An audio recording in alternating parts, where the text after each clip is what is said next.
প্রিয়ার মনে হচ্ছিল সময় যেন থমকে গেছে। তার স্বামী রোহান বিছানার ঠিক পেছনে দাঁড়িয়ে, কিন্তু প্রিয়া জানে এটা তার রোহান নয়।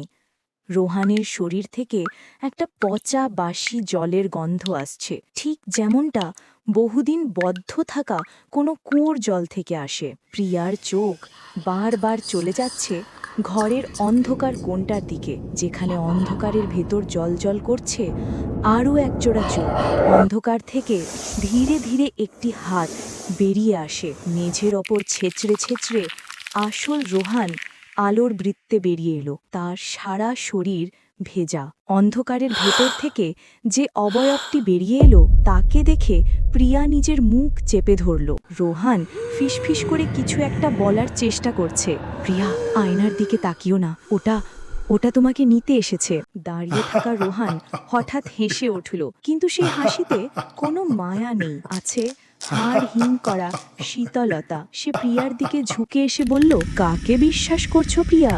ওই মেঝের ওপর পড়ে থাকা নোংরা প্রাণীটাকে, নাকি আমাকে? প্রিয়া দেখল দাঁড়িয়ে থাকা রোহানের চোখের মণি দুটো ধীরে ধীরে উল্টে যাচ্ছে, সাদা অংশটা বেরিয়ে আসছে।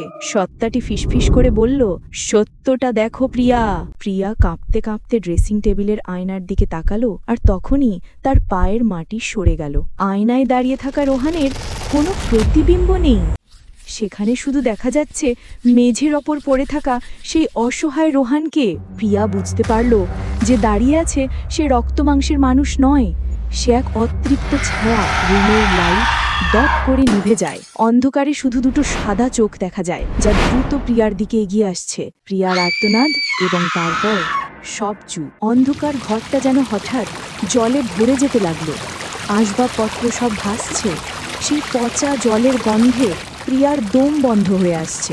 প্রিয়া অনুভব করল একজোড়া ঠান্ডা হাত তার গলা পেঁচিয়ে ধরছে।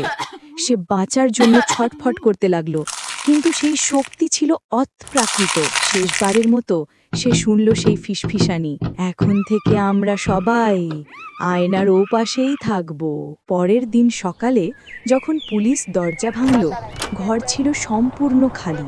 না আছে কোনো জল, না আছে কোনো লাশ, শুধু বেডরুমের আয়নাটা মাঝখান থেকে ফাটা, আর সেই ফাটা দাগের ভেতর দিয়ে গড়িয়ে পড়ছে এক ফোঁটা তাজা রক্ত। আজও কি তারা আয়নার ওপাশ থেকে আমাদের দেখছে? গল্পটি ভালো লাগলে সাবস্ক্রাইব করুন, আর রাতে আয়না দেখার আগে সাবধান।